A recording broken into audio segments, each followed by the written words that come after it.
In this video, we are going to cover why some freelance writers are making over $1,000 per day writing things like blogs and ebooks for their clients. Many people don't understand that a client will pay an arm and a leg if they can claim ownership over the writing, otherwise known as ghostwriting. So an official definition for ghostwriting is when one person, group, or company claims ownership over a piece of writing that was created by another person. Ghostwriting actually happens all around you. You probably don't realize it. It is the TV shows and movie scripts that you consume every night. It's the books that you buy in Barnes and Noble. Ghostwriting can also occur in a collaborative arrangement, but for the purposes of this video, I'm going to be talking about the individual ghostwriter like myself who is out there cleaning up right now on sites like Fiverr or Upwork or through their personal website. It's time for the history portion of this video. Ghostwriting has been around for thousands of years. This is actually not a new concept, and the most famous evidence of ghostwriting is nonetheless the Bible.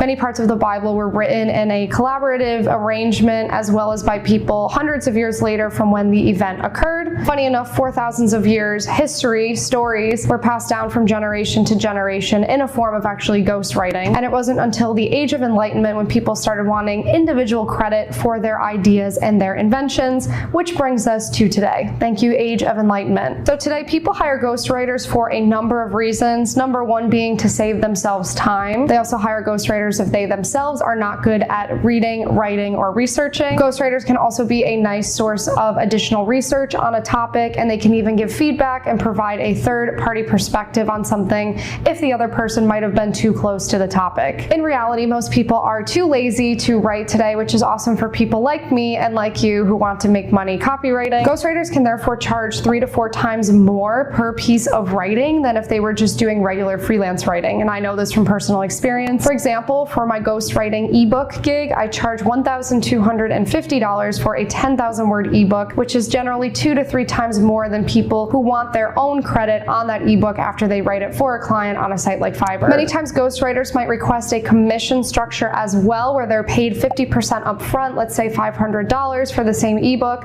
and they want 50% of the royalties that come from their work for a 1 to 2 year period. For more famous or prolific pieces of writing, this is a common payout structure, since the ghostwriter will actually end up making more than if they had just requested one lump sum. As a freelance writer, I tend to do orders that are 10,000 words or less, so I am perfectly happy with that lump sum, and then I can go on my merry way. So another example is whereas a person might charge $50 for a 500 word blog, and if they wanted the credit as the writer of the blog, $50 would be normal. But if they had ghostwritten that same blog, it's very normal to see someone charging $200, even $300 for the same piece of writing. Back in 2018, that was actually when I started to